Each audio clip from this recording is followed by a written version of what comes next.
Hay momentos en la vida en los que te detienes frente a algo que no debería existir. Quizás fue una foto en un libro viejo, un documental a medianoche, o una conversación casual que de repente te hizo cuestionar todo lo que creías saber sobre el pasado. ¿Te has preguntado alguna vez, ¿y si la historia que nos enseñaron está incompleta? ¿Y si nuestros ancestros sabían más de lo que les damos crédito?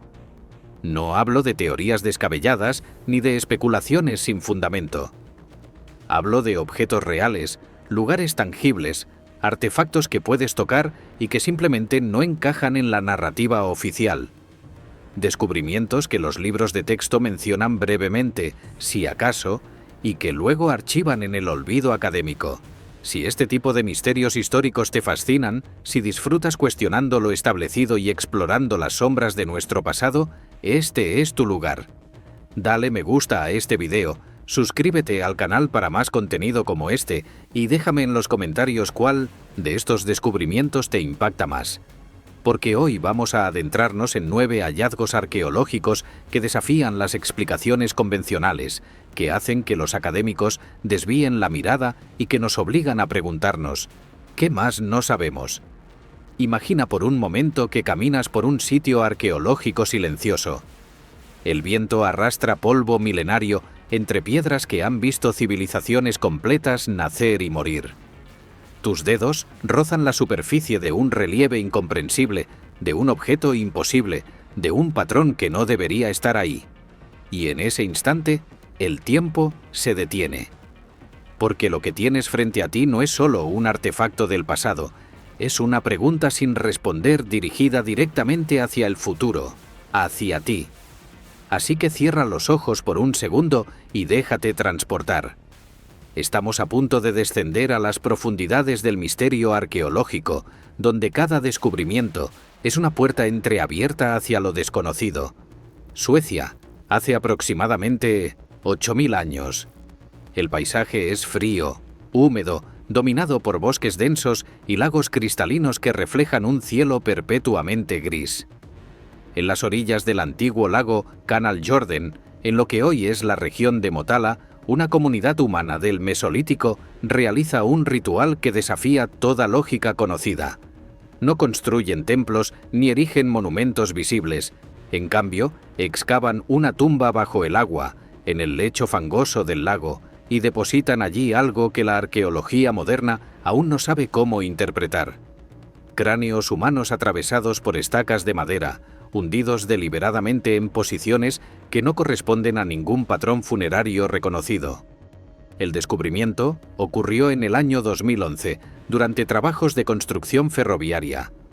Los arqueólogos encontraron los restos de al menos 11 individuos adultos, pero lo que convirtió este hallazgo en una anomalía histórica no fue la cantidad de cuerpos, sino su disposición. Los cráneos habían sido separados de los cuerpos, y al menos 2 de ellos tenían fragmentos de estacas de madera clavadas directamente en el hueso, atravesando el cráneo de lado a lado como si fueran pinchos macabros. Otros cráneos descansaban sobre lechos de huesos de animales rodeados de piedras cuidadosamente colocadas. Todo estaba sumergido, intencionalmente oculto bajo el agua. Las hipótesis comenzaron a fluir de inmediato. ¿Era un entierro ritual? ¿Un acto de violencia ritualizada? ¿Una forma de honrar a los muertos o de mantenerlos atados al mundo subacuático?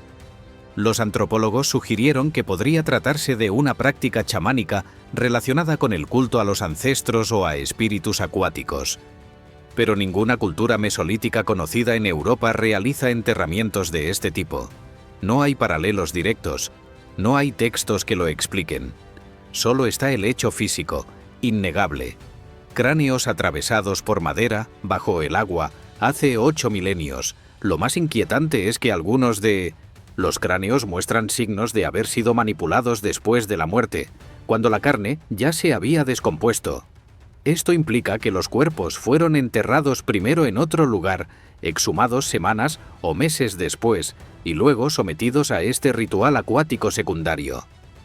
¿Por qué tomarse tantas molestias? ¿Qué creencia justificaba tal esfuerzo? La piedra donde descansaban los cráneos había sido seleccionada con cuidado. las estacas talladas con precisión. Cada elemento del sitio sugiere intencionalidad absoluta, pero el significado permanece opaco. Algunos investigadores han propuesto que la tumba podría estar vinculada a conflictos tribales, que los cráneos pertenecían a enemigos vencidos exhibidos como trofeos. Pero el tratamiento cuidadoso de los restos contradice esa teoría. No hay marcas de violencia extrema, no hay señales de humillación. Al contrario, todo apunta hacia un respeto ceremonial profundo, aunque expresado de una manera que nos resulta completamente ajena. Y aquí radica el verdadero misterio. No es que no podamos entender qué hicieron, es que no podemos entender por qué lo hicieron así. El análisis de isótopos reveló que los individuos enterrados no eran todos locales. Algunos habían crecido en regiones distantes, lo que sugiere que la tumba reunía a personas de diversos orígenes. ¿Fue un lugar de peregrinación ritual? ¿Un sitio donde comunidades dispersas convergían para honrar a sus muertos de manera colectiva? Las preguntas se multiplican, pero las respuestas permanecen sumergidas, tan profundas como los propios cráneos en aquel lago ancestral. Y mientras los arqueólogos continúan analizando fragmentos de hueso y madera fosilizada, nosotros nos quedamos con una certeza incómoda. Hace 8000 años, seres humanos tan reales como tú y yo creían en algo tan poderoso que estaban dispuestos a atravesar cráneos con estacas y hundirlos en el agua fría y oscura. Y nunca sabremos exactamente qué era ese algo.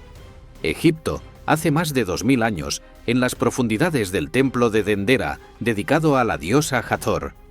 Las paredes de piedra caliza están cubiertas de relieves intrincados que narran mitos, ceremonias y cosmologías divinas. Pero entre esas imágenes sagradas hay un conjunto de grabados que han desconcertado a ingenieros, arqueólogos y entusiastas por igual. Figuras que parecen representar objetos tubulares alargados sostenidos por sacerdotes, con serpientes ondulantes en su interior, conectados mediante cables a cajas rectangulares que descansan sobre pilares. Para algunos observadores, estos relieves no representan mitos, representan tecnología, lámparas eléctricas antiguas que iluminaban los pasillos oscuros del templo, sin necesidad de antorchas ni llamas. La primera vez que estos relieves capturaron atención global fue en el siglo XIX, cuando exploradores europeos comenzaron a documentar sistemáticamente los templos egipcios, pero fue en el siglo XX cuando ingenieros eléctricos y físicos comenzaron a proponer interpretaciones alternativas. Observaron que las formas representadas se asemejan notablemente a las lámparas de arco eléctrico o tubos de descarga de gas, tecnologías que no fueron desarrolladas en Occidente hasta el siglo XIX. Los cables parecen conectar estos supuestos dispositivos a cajas que podrían interpretarse como baterías o fuentes de energía. Y las serpientes, símbolos omnipresentes en la mitología egipcia, podrían representar filamentos luminosos o arcos de plasma brillando dentro de los tubos. Pero los egiptólogos académicos rechazan categóricamente esta interpretación. Según la narrativa oficial, los relieves de Dendera representan la creación del mundo según la cosmología egipcia, específicamente el nacimiento del dios Sol emergiendo del loto primordial. Las serpientes son representaciones de divinidades, los tubos son lotos estilizados y las cajas son símbolos del cielo o la tierra. El problema es que esta explicación, aunque mitológicamente coherente, no aborda la pregunta más práctica. ¿Cómo iluminaban los egipcios los interiores profundos de sus templos y tumbas? Las antorchas y lámparas de aceite dejan residuos de hollín en techos y paredes. Sin embargo, en muchas cámaras egipcias, incluidas las del templo de Dendera, no se encuentran tales marcas. Los techos están inmaculados, los colores de los pigmentos preservados con una viveza que sugiere ausencia de exposición prolongada al humo. Algunos investigadores han propuesto que los egipcios usaban sistemas de espejos para reflejar la luz solar hacia el interior, pero los ángulos y profundidades de muchas cámaras hacen esto físicamente imposible. Entonces, ¿cómo lo hicieron?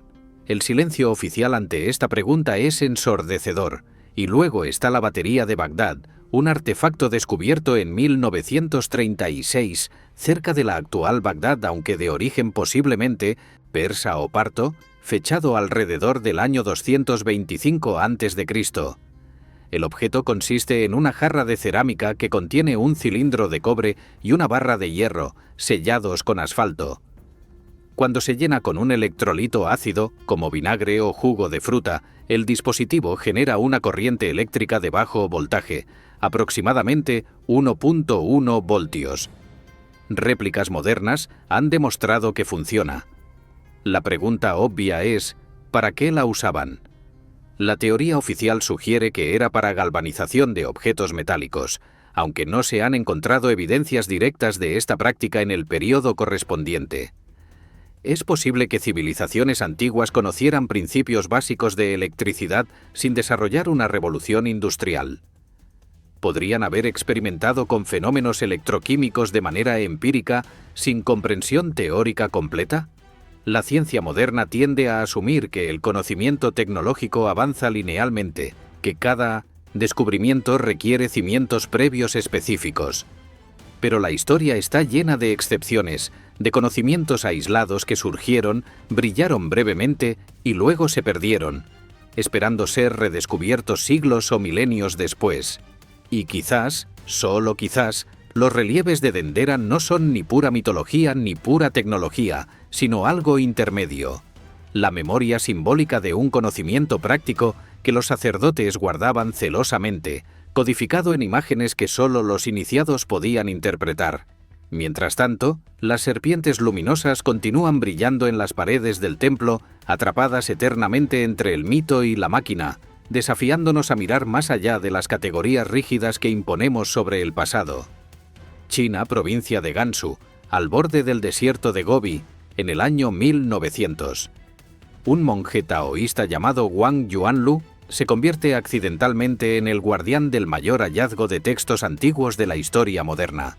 Mientras realiza trabajos de restauración en las cuevas de Mogao, un complejo de casi 500 templos budistas excavados en acantilados de arenisca durante más de 1000 años, Wang descubre una cámara sellada, la cueva número 17.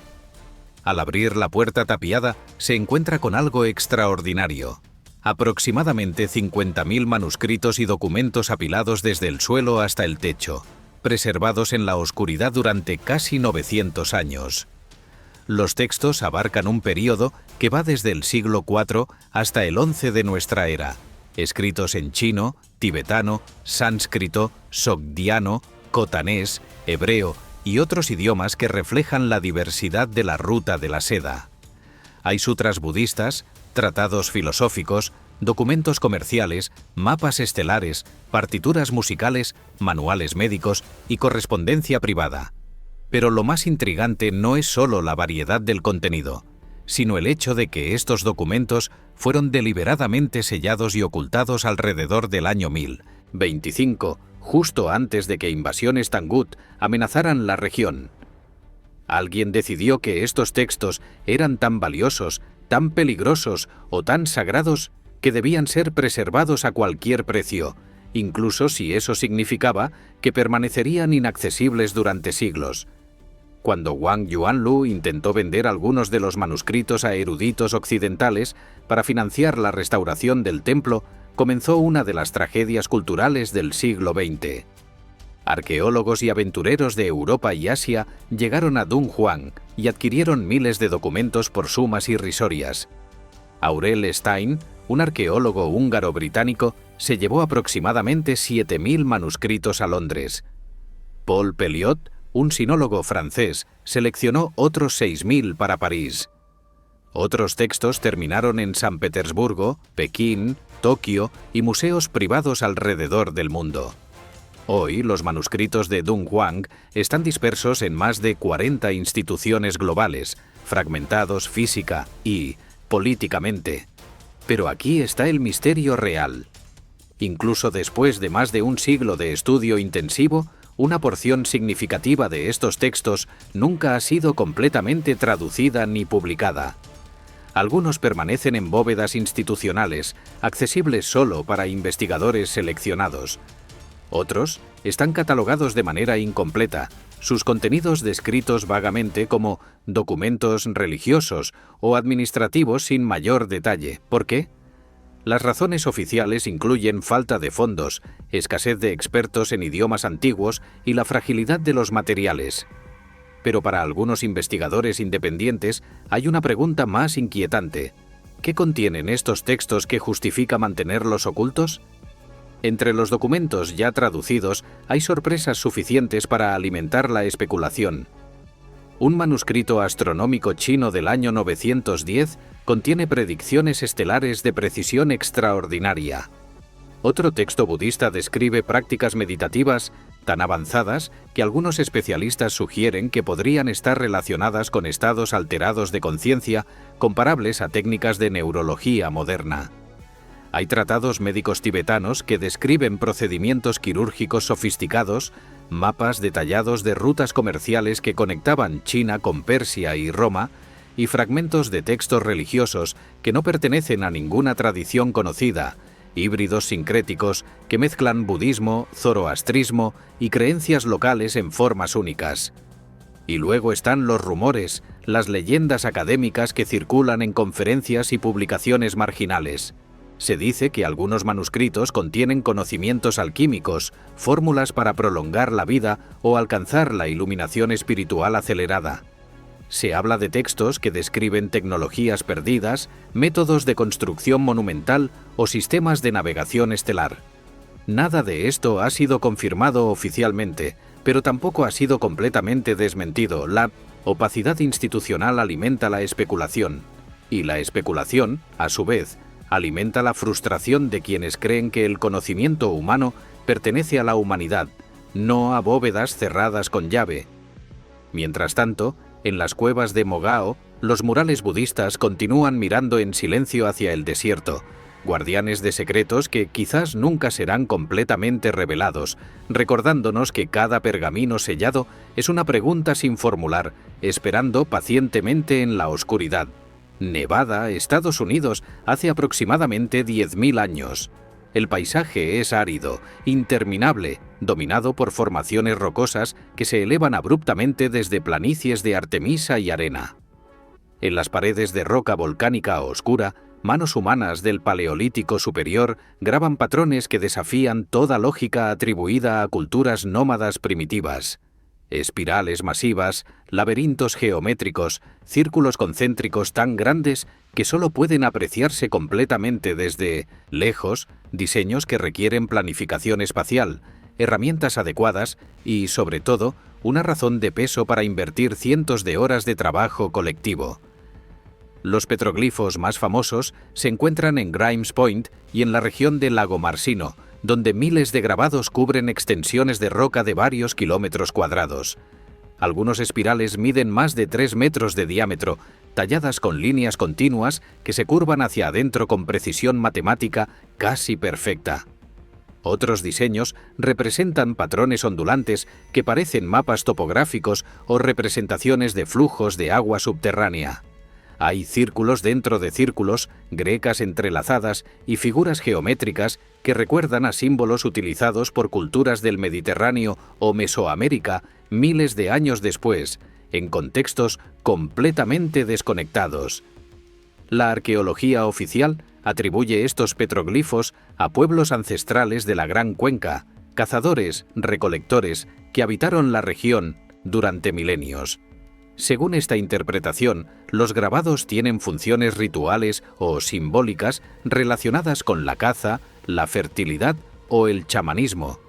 Las espirales podrían representar portales espirituales, el ciclo de la vida y la muerte, o registros de visiones inducidas por plantas psicoactivas. Todo esto es plausible, pero no explica la escala ni la complejidad matemática de los diseños más grandes. Considera esto. Para grabar una espiral perfecta de 3 metros de diámetro en roca volcánica dura, necesitas más que inspiración espiritual.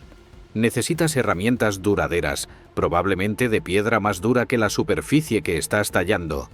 Necesitas un plan, un diseño mental o físico previo que guíe tu mano durante días o semanas de trabajo repetitivo. y necesitas motivación suficiente para completar el proyecto a pesar del esfuerzo físico brutal bajo el sol abrasador del desierto. ¿Qué justifica ese esfuerzo en una sociedad nómada supuestamente simple, enfocada principalmente en la supervivencia diaria? Algunos investigadores han propuesto teorías astronómicas. Las espirales podrían ser representaciones estilizadas de fenómenos celestes como eclipses, cometas o el movimiento aparente de planetas visibles a simple vista. Análisis de alineación han sugerido que ciertos petroglifos podrían estar orientados hacia posiciones solares específicas durante solsticios o equinoccios, funcionando como calendarios solares monumentales. Si esto es correcto, implica que los creadores de estos grabados poseían conocimientos astronómicos sofisticados y la capacidad de observación a largo plazo necesaria para detectar patrones celestes complejos. Pero hay otra posibilidad, más especulativa y menos discutida en círculos académicos. Los petroglifos podrían ser mapas, no mapas geográficos convencionales, sino representaciones simbólicas de redes de recursos subterráneos, rutas migratorias o incluso conocimientos geológicos sobre acuíferos y fuentes de agua ocultas bajo la superficie desértica. En un entorno donde el agua significa vida o muerte, la capacidad de transmitir información sobre su ubicación a través de generaciones sería invaluable. ¿Y qué mejor manera de asegurar la permanencia de ese conocimiento que grabarlo en piedra indestructible, en formatos tan grandes que no puedan ser ignorados ni olvidados?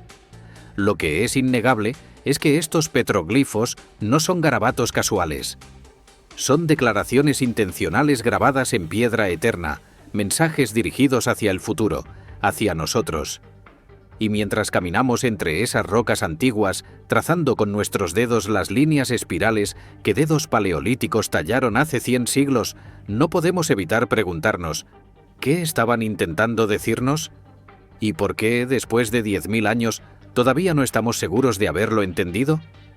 India Occidental, costa de Gujarat, aproximadamente en el año 1500 a.C., aunque posiblemente mucho antes. Según textos sánscritos como el Mahabharata y el Bhagavata Purana, aquí se alzaba Dwarka, la legendaria ciudad dorada del dios Krishna, una metrópolis esplendorosa de 70.000 palacios construidos con oro, plata y piedras preciosas. Durante siglos, esta narración fue considerada mitología pura, poesía religiosa sin base histórica. Hasta que en los años 80, arqueólogos marinos comenzaron a encontrar estructuras sumergidas en el Golfo de Cambay que desafiaban esa certeza.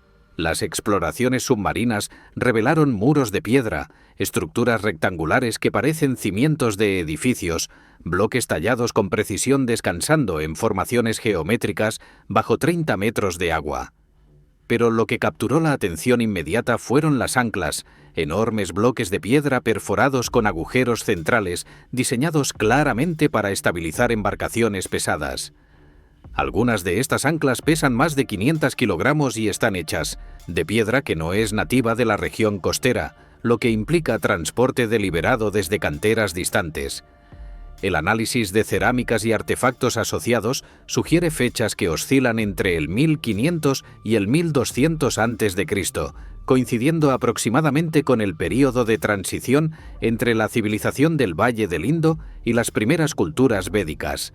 Pero aquí es donde el misterio se profundiza.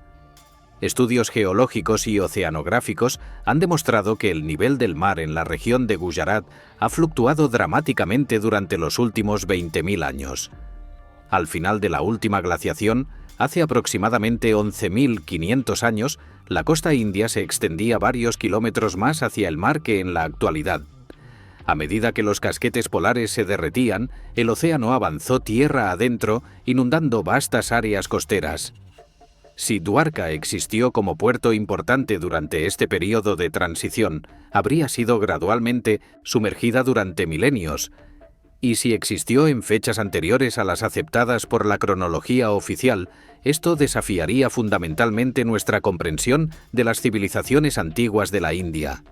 Los textos védicos describen a Dwarka no solo como una ciudad costera, sino como un centro comercial marítimo masivo, con flotas que navegaban hacia tierras lejanas intercambiando especias, textiles y metales preciosos. La presencia de anclas de piedra de gran tamaño respalda esta descripción, sugiriendo que la ciudad tenía capacidad para albergar embarcaciones considerables, posiblemente barcos de carga de velas múltiples capaces de navegación oceánica. Esto contradice la narrativa convencional que sitúa el desarrollo de navegación avanzada en la India varios siglos después.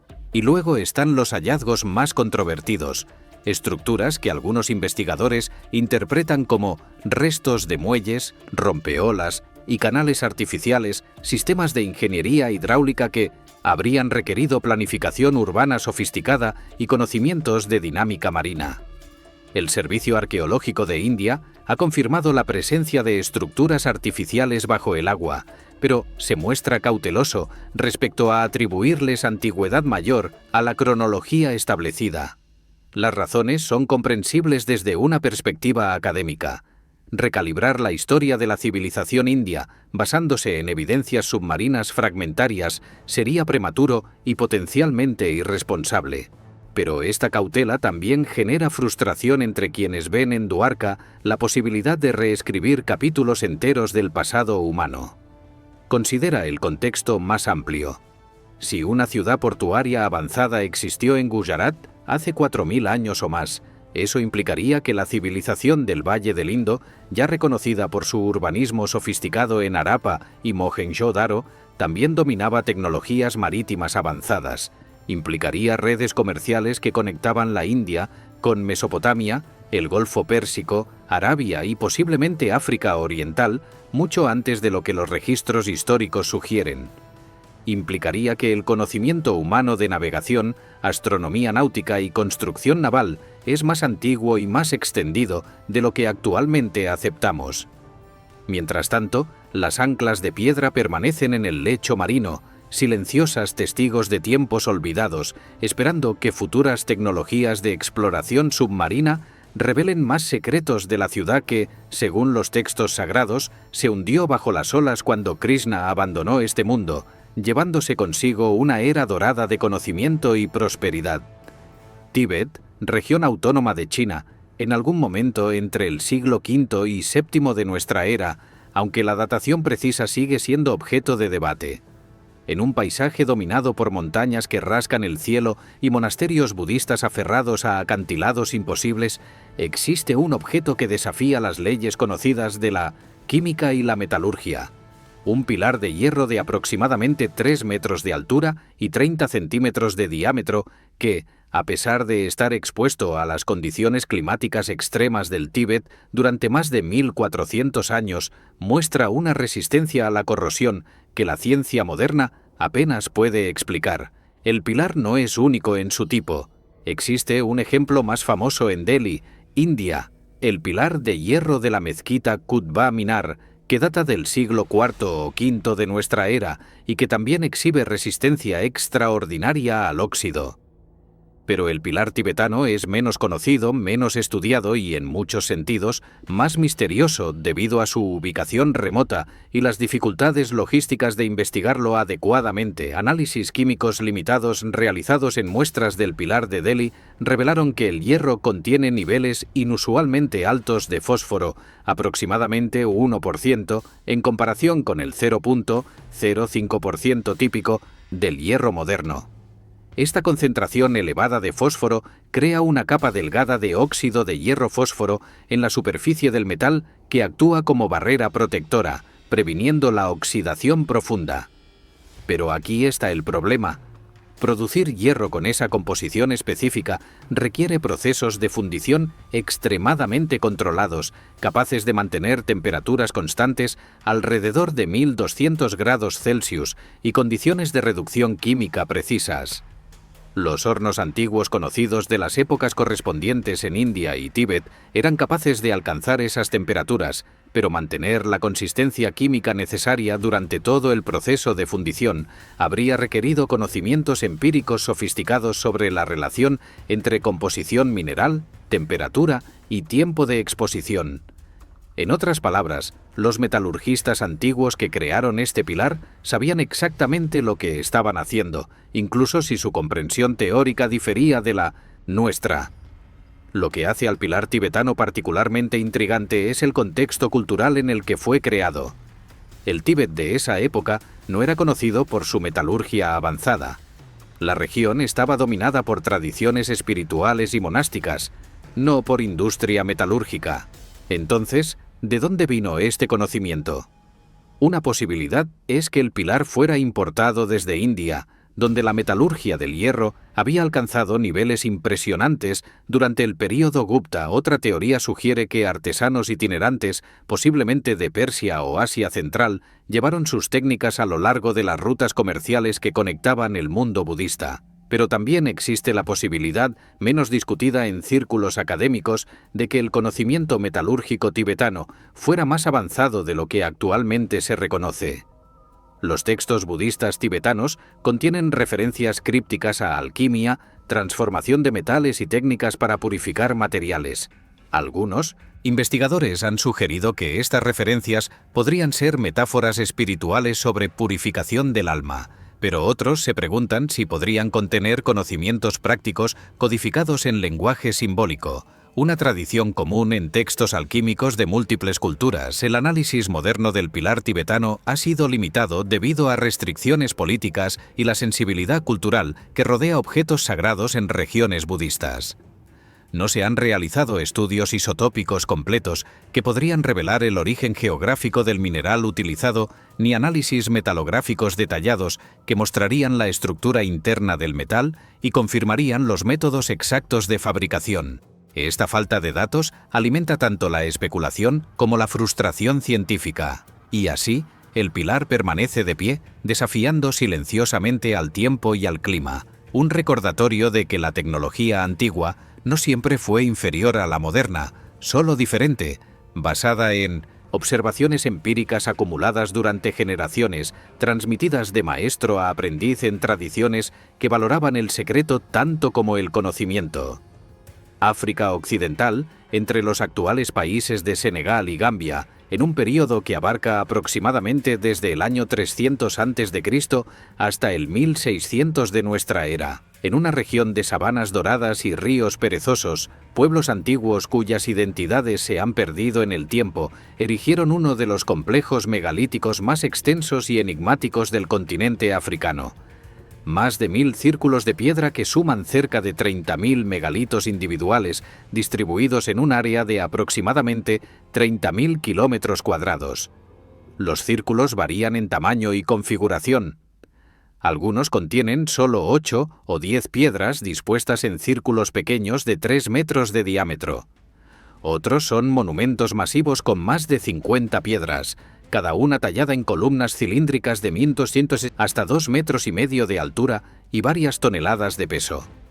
Las piedras están espaciadas con precisión geométrica, formando círculos casi perfectos, y en muchos casos están acompañadas por piedras frontales bifurcadas en forma de lira o V, cuya función permanece completamente desconocida. Excavaciones arqueológicas han revelado que muchos de estos círculos están asociados con entierros, generalmente ubicados en el centro del círculo o justo fuera de él. Los cuerpos fueron enterrados con ajuares funerarios que incluyen cerámica, herramientas de hierro, cuentas de vidrio y, en algunos casos, armas. Esto sugiere que los círculos funcionaban como monumentos funerarios o marcadores territoriales de élites locales. Pero esta explicación es insuficiente.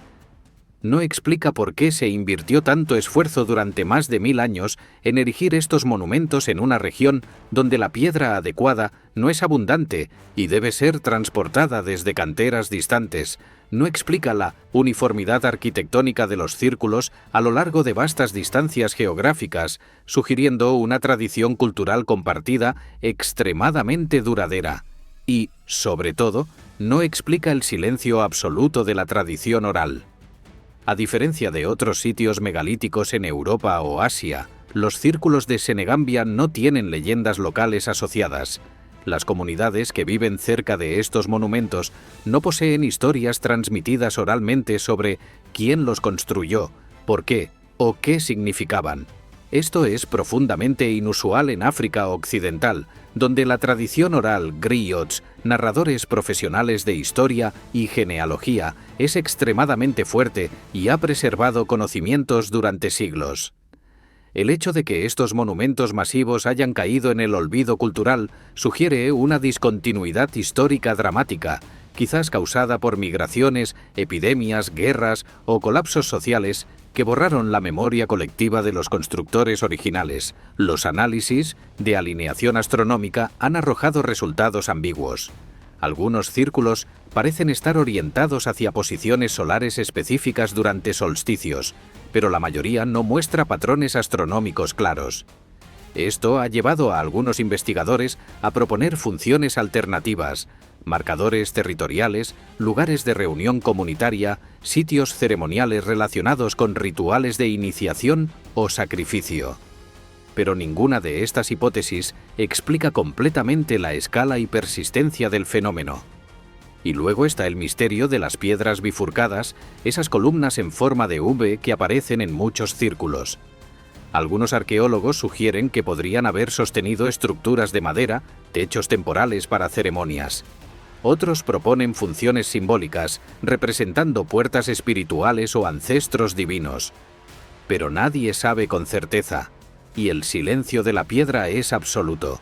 Caminar entre estos círculos al atardecer, cuando la luz dorada del sol africano ilumina las columnas de laterita roja, es confrontar directamente la fragilidad de la memoria humana. Aquí estuvieron personas, comunidades enteras que dedicaron generaciones a construir estos monumentos. Tuvieron razones, creencias, esperanzas vinculadas a estas piedras. Y ahora todo eso se ha perdido, evaporado como agua en el calor del Sahel, dejando solo las piedras mudas, eternos testigos de civilizaciones cuyo nombre ni siquiera conocemos. Amazonía, Brasil, Bolivia y regiones circundantes en un periodo que abarca aproximadamente desde el año 1000 a.C. hasta el 1500 de nuestra era. Durante siglos, la selva tropical amazónica fue considerada un ambiente hostil, incapaz de sostener civilizaciones complejas. La narrativa académica dominante sostenía que las culturas amazónicas precolombinas eran pequeñas, nómadas, limitadas por suelos pobres y la dificultad de agricultura a gran escala en entornos selváticos. Esta certeza se derrumbó dramáticamente en las últimas décadas cuando tecnología de detección remota reveló algo extraordinario. La Amazonía está cubierta de geoglifos masivos, estructuras de tierra geométricas que solo son visibles desde el aire y que evidencian sociedades complejas, organizadas y capaces de ingeniería ambiental a gran escala. Los geoglifos consisten en zanjas excavadas, terraplenes elevados y formas geométricas precisas. Círculos, cuadrados, hexágonos, a veces combinados en patrones complejos que abarcan áreas de hasta 300 metros de diámetro. Hasta la fecha se han identificado más de 450 geoglifos solo en el estado brasileño de Acre, y nuevos hallazgos continúan apareciendo a medida que la deforestación expone áreas previamente cubiertas por vegetación densa. Algunos de estos geoglifos están conectados por caminos rectos que se extienden por kilómetros, sugiriendo planificación urbana o redes ceremoniales integradas. Pero aquí está el verdadero misterio. Estos geoglifos fueron construidos en medio de la selva tropical, lo que significa que los constructores debieron despejar vastas áreas de vegetación para crear estas estructuras. Esto contradice directamente la idea de que las culturas amazónicas vivían en armonía pasiva con el bosque. Al contrario, modificaban activamente su entorno, gestionaban recursos forestales y probablemente practicaban agricultura intensiva que incluía terra preta, un tipo de suelo oscuro altamente fértil creado artificialmente mediante la adición de carbón vegetal, materia orgánica y huesos. Estudios arqueobotánicos han demostrado que grandes extensiones de la Amazonía son en realidad bosques antropogénicos, moldeados durante milenios por intervención humana, no ecosistemas vírgenes. Las funciones de estos geoglifos siguen siendo objeto de intenso debate. No parecen haber sido asentamientos permanentes. Las excavaciones han encontrado relativamente pocos artefactos domésticos en su interior. Tampoco parecen ser fortificaciones defensivas, ya que carecen de las características arquitectónicas típicas de estructuras militares. La hipótesis más aceptada actualmente es que funcionaban como centros ceremoniales, lugares de reunión para rituales comunitarios, festivales o actividades religiosas. Algunos podrían haber servido como calendarios astronómicos o marcadores territoriales que delineaban fronteras entre diferentes grupos culturales. Lo que es innegable es que la construcción de estos geoglifos requería organización social compleja, capacidad de movilizar mano de obra a gran escala y conocimientos técnicos sofisticados sobre topografía, drenaje y gestión de agua. Algunos geoglifos están diseñados con sistemas de zanjas que controlan el flujo de agua durante la temporada de lluvias, previniendo inundaciones y erosión. Esto implica comprensión profunda de hidrología y planificación a largo plazo. Y luego está la pregunta, más profunda. ¿Cuántas de estas estructuras permanecen ocultas aún bajo el dosel forestal? Los geoglifos conocidos fueron descubiertos principalmente en áreas deforestadas. Si aplicamos las mismas proporciones a las vastas regiones de la Amazonía, que aún están cubiertas de selva densa, podríamos estar hablando de miles de geoglifos adicionales esperando ser descubiertos. Esto implicaría que la población precolombina de la Amazonía era mucho mayor de lo que tradicionalmente se ha estimado, posiblemente alcanzando varios millones de personas organizadas en redes de sociedades interconectadas. La colonización europea del siglo XVI devastó estas poblaciones mediante enfermedades, esclavitud y guerra. En cuestión de décadas, comunidades que habían existido durante milenios colapsaron y la selva reclamó sus ciudades y monumentos. Cuando los primeros exploradores europeos navegaron por el Amazonas siglos después, encontraron selva aparentemente virgen y pequeñas, tribus dispersas, sin saber que caminaban sobre los restos de civilizaciones olvidadas, y así la Amazonía guardó sus secretos durante siglos, hasta que ojos satelitales modernos finalmente revelaron las cicatrices geométricas grabadas en la tierra, evidencias irrefutables de que la historia humana de la selva tropical es mucho más compleja, antigua y sofisticada de lo que jamás imaginamos. Mar Mediterráneo, costa de la isla griega de Anticitera, en el año 1900. Un grupo de buzos que recolecta esponjas tropieza con los restos de un naufragio antiguo a 42 metros de profundidad. Entre ánforas rotas, estatuas de bronce y restos de carga comercial, encuentran algo completamente inesperado.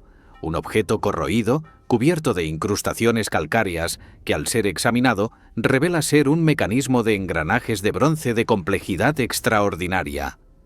Este objeto, posteriormente conocido como el mecanismo de Anticitera, fechado alrededor del año 87 a.C., desafía fundamentalmente nuestra comprensión de las capacidades tecnológicas del mundo antiguo.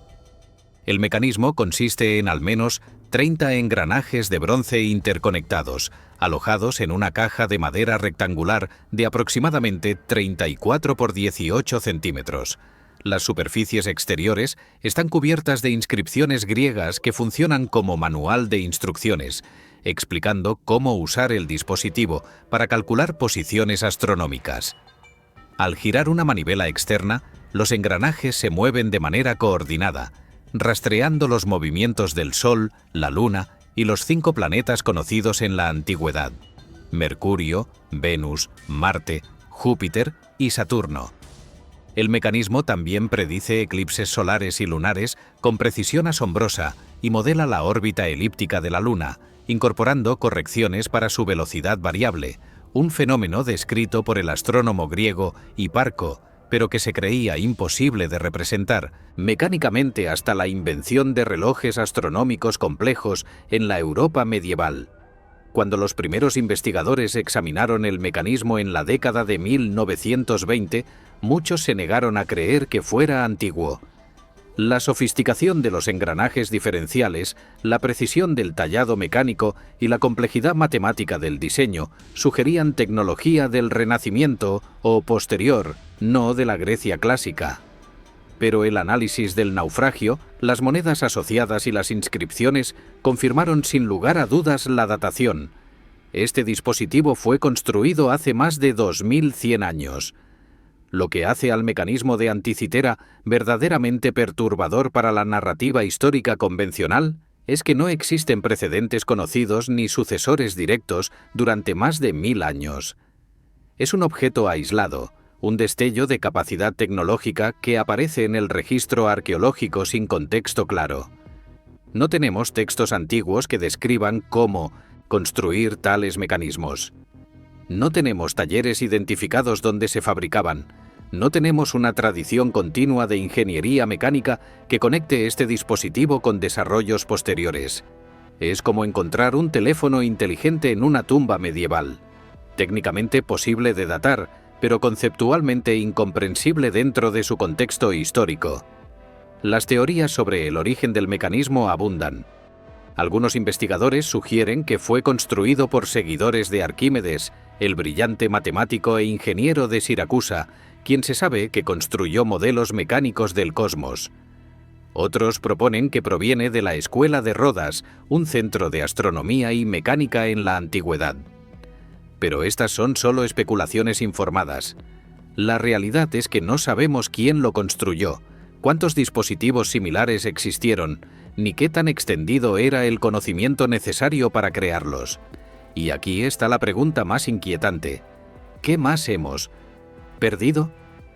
Si un mecanismo de esta complejidad pudo construirse en el siglo I a.C., ¿qué otros conocimientos tecnológicos poseían los griegos que no sobrevivieron a las invasiones, incendios de bibliotecas y colapsos culturales de los siglos posteriores? El fuego de la biblioteca de Alejandría, los saqueos romanos, las conversiones religiosas que destruyeron textos paganos, todas estas catástrofes culturales borraron capas enteras de conocimiento humano. Y el mecanismo de Anticitera es quizás solo un fragmento afortunado, preservado accidentalmente por el lecho marino, una ventana microscópica hacia un mundo de sofisticación técnica que apenas podemos imaginar. Los estudios modernos del mecanismo continúan revelando detalles asombrosos. Tomografías computarizadas de alta resolución han identificado más de 2000 caracteres de texto grabado en las superficies internas, describiendo funciones astronómicas y calendarios lunares. El dispositivo modelaba no solo los ciclos básicos del Sol y la Luna, sino también los ciclos metónicos de 19 años, los ciclos saros de 18 años para predecir eclipses y posiblemente los ciclos exeligmos de 54 años. La precisión matemática incorporada en los radios de los engranajes demuestra comprensión avanzada de fracciones, geometría y astronomía observacional. Y así, mientras contemplamos este fragmento corroído de bronce antiguo en su vitrina del Museo Arqueológico Nacional de Atenas, no podemos evitar preguntarnos ¿qué otras maravillas yacen en el fondo del Mediterráneo enterradas bajo siglos de sedimento y olvido? ¿Cuántos otros mecanismos imposibles se perdieron para siempre? Y quizás más importante, ¿qué nos dice este objeto sobre la fragilidad del conocimiento humano, sobre cuán fácilmente civilizaciones enteras pueden olvidar lo que alguna vez supieron?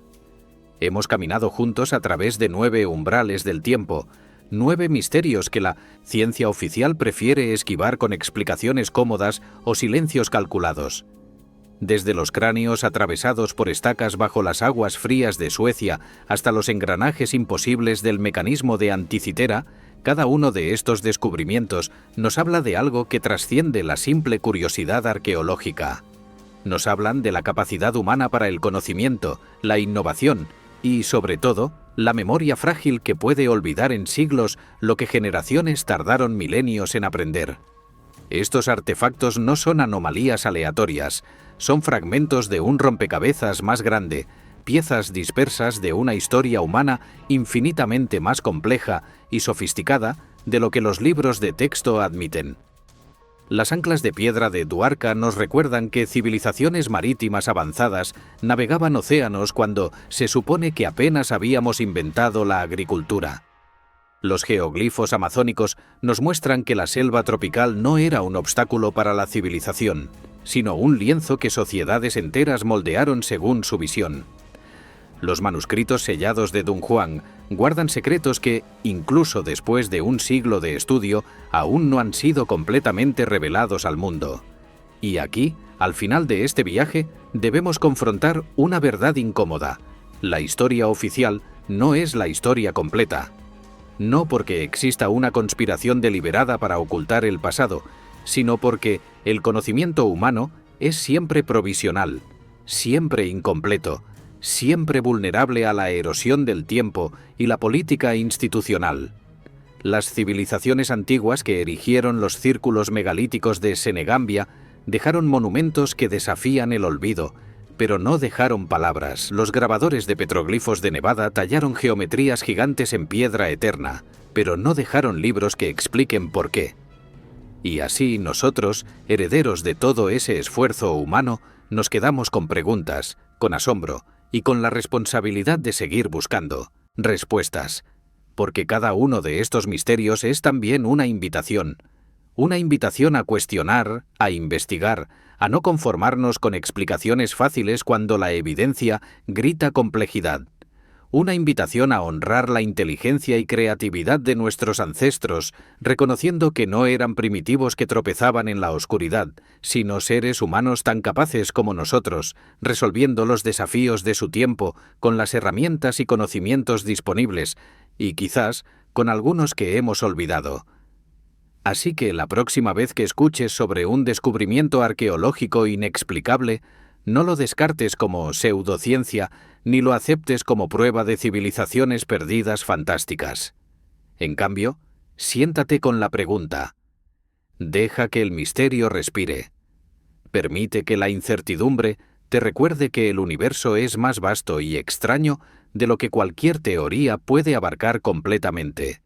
Y recuerda que cada piedra antigua, cada artefacto corroído, cada manuscrito sellado es un susurro del pasado, dirigido hacia ti, esperando pacientemente que alguien, quizás tú, finalmente descifre su mensaje. Gracias por acompañarme en este viaje a través de las sombras de la historia. Si disfrutaste este video, déjame un me gusta, suscríbete para más exploraciones de misterios antiguos y cuéntame en los comentarios. ¿Cuál de estos 9 descubrimientos te dejó más intrigado? ¿Qué otros enigmas históricos deberíamos explorar juntos? Hasta la próxima, mantén viva la curiosidad, cuestiona siempre y nunca dejes de maravillarte ante los secretos que el tiempo aún guarda.